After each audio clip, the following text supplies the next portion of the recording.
ಒಂದು ಟ್ರಾಫಿ ಇದಕ್ಕೆ ಒಂದು ಪೆರೇಡ್ಗೆನೆ ಹಂಗಾಗ್ಬೇಕಾಗಿರೋದು ದಟ್ ವಾಸ್ ಅನ್ಫಾರ್ಚುನೇಟ್. ಬಟ್ ಏನು ಅಂತಂದ್ರೆ ಫ್ಯಾನ್ ಬೇಸ್ ಬಿಲ್ಡ್ ಆಗಿದೆಯಾ ಆ ಲಾಯಲ್ಟಿಯಿಂದ. ನಿಜ ಆ ಲಾಯಲ್ಟಿ ಅವ್ರು ಕೊಟ್ಟಿದ್ದಕ್ಕೆ 18 ವರ್ಷ ಅನ್ಸ್ಕೊಂಡಿದೀವಿ. ತಮಾಷೆ ಅಲ್ಲ, ನಿಜ ನಿಜ. ಅಂದ್ರೆ ನಮ್ಮಷ್ಟು ತಾಳ್ಮೆ ಇಲ್ಲ, ಪೇಷನ್ಸ್. ಪೇಷನ್ಸ್ ಇಲ್ಲ. ಬೇರೆ ಬೇರೆ ಟೀಮಲ್ಲಿ ನೋಡಿ ನೀವು, ಸೋತಿದ ತಕ್ಷಣ ಬಾಯಿಗೆ ಬಂದಂಗೆ ಬೈದಾಕ್ಬಿಡ್ತಾರೆ. ಅವರು ಕ್ಯಾಪ್ಟನ್ ಬೈತಾರೆ, ಪ್ಲೇಯರ್ ಬೈತಾರೆ, ಜಾಸ್ತಿ ಪ್ರೀತಿ RCB ಮೇಲೆ. ಸೋತಷ್ಟು ಜಾಸ್ತಿ ಪ್ರೀತಿ, ಸೋತಷ್ಟು ಫ್ಯಾನ್ ಬೇಸ್ ಜಾಸ್ತಿ. ಆಮೇಲೆ ಅದನ್ನೂ ರೇಕ್ಸಕ್ಕೆ ಸ್ಟಾರ್ಟ್ ಮಾಡ್ಬಿಟ್ರಿ. ದಟ್ ಸೋಲದೇ ಅವ್ರಿಗೆ ಫಿಕ್ಸು ಲೈಫ್ ಎಲ್ಲ ಅನ್ನೋ ಥರನೂ ಆಗ್ಬಿಟ್ಟು ಈ ಬ್ರೇಕ್ ಕರೆಕ್ಟಾಗಿ ಬ್ರೋಕ್ ಮಾಡಿಬಿಟ್ವಿ, ಮುಗ್ಸಾಕ್ಬಿಟ್ವಿ ಅದನ್ನ. Now we are in peace. But ಯಾರ್ಯಾರು ಪ್ರಾಣ ಕಳ್ಕೊಂಡ್ರೋ rest in peace. And yeah, okay, let's move on. Speaking about RCB, ನೀವೊಂದು ರ್ಯಾಪ್ ಆ್ಯಂಥಮ್ ಕೂಡ ರಿಲೀಸ್ ಮಾಡಿದ್ರಿ. ಅದು ನಮ್ಮ ಆಡಿಯನ್ಸ್ಗೆ ಒಂದು 2 ಲೈನ್ ಹೇಳು.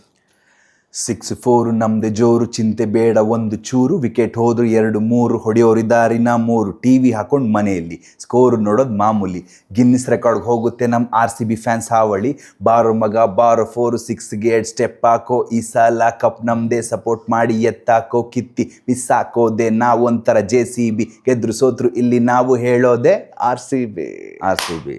ಸೂಪರ್. RCB ನಮ್ಮ ಬೆಂಗಳೂರಿನ ಟೀಮ್, ನಮ್ಮ ಕರ್ನಾಟಕದ ಟೀಮ್. ಆ್ಯಂಡ್ ಕರ್ನಾಟಕ ಅಂತ ಬಂದಾಗ November 1 ಗೊತ್ತು ನಿಮಗೆ, ಕನ್ನಡ ರಾಜ್ಯೋತ್ಸವ. ಆ್ಯಂಡ್ ಎಷ್ಟೊಂದು ರಾಜ್ಯೋತ್ಸವ ಫಂಕ್ಷನ್ಗಳೆಲ್ಲ ನೋಡಿದ್ದೀನಿ, ಒಂದು ಸಾಂಗ್ ಮಿಸ್ ಆಗದೆ ಪ್ಲೇ ಆಗುತ್ತೆ, ಅದು ನಿಮ್ಮ all time Kannadiga. So what is the story behind creating that song? ಕಂಪ್ಲೀಟಾಗಿ ಹಿಂದೆ ಹೋದಾಗ ಆಲ್ ಟೈಮ್ ಕನ್ನಡಿಗ ಬಂದು ಅದನ್ನು ಸೇಮ್ ಸ್ಕ್ರ್ಯಾಚಲ್ಲೇ, ಏನು ಬಿಡಲೇಬೇಕು ಮಾಡಲೇಬೇಕು ಅನ್ನೋದನ್ನು ಡಿಸಿಷನ್ ಇರಲಿಲ್ಲ. ಜಸ್ಟ್ ಔಟ್ ಆಫ್ ಪ್ಯಾಷನ್ ಮಾಡೋಣ ಅಂತ ಹೇಳೇ ಕೂತ್ಕೊಂಡ್ವಿ. ಈ ಥರ ಹಿಟ್ ಆಗಲಿ, ರಾಜ್ಯೋತ್ಸವದಲ್ಲೆಲ್ಲ ಪ್ಲೇ ಆಗಲಿ ಅನ್ನೋದು ಇರಲಿಲ್ಲ, ಮೈಂಡಲ್ಲಿ ಇರಲಿಲ್ಲ. ಸೊ ಏನಾಗುತ್ತೆ ಅಂದರೆ ಕೆಲವೊಂದ್ಸಲ ಅದು ವರ್ಕ್ ಆಗುತ್ತೆ, ಅಂದರೆ ತುಂಬ ನಾವು ಇದು ಆಗಲೇಬೇಕು ಅನ್ನೋದು ಆಗಲ್ಲ. ಆ ಥರ ಯೋಚನೆ ಇಟ್ಕೊಂಡ್ರೆ ಆಗಲ್ಲ. ಅದನ್ನೆಲ್ಲ ಸೈಡ್ಗೆ ಹಾಕ್ಬಿಟ್ಟು ಏನು ಮಾಡಬೇಕಾಗಿದೆ ಆ ಕೆಲಸ ಮಾಡಿದ್ರೆ ಅದು ಎಲ್ಲಿಗೆ ಹೋಗ್ಬೇಕು ಅದು ಹೋಗುತ್ತೆ. ನಿಜ.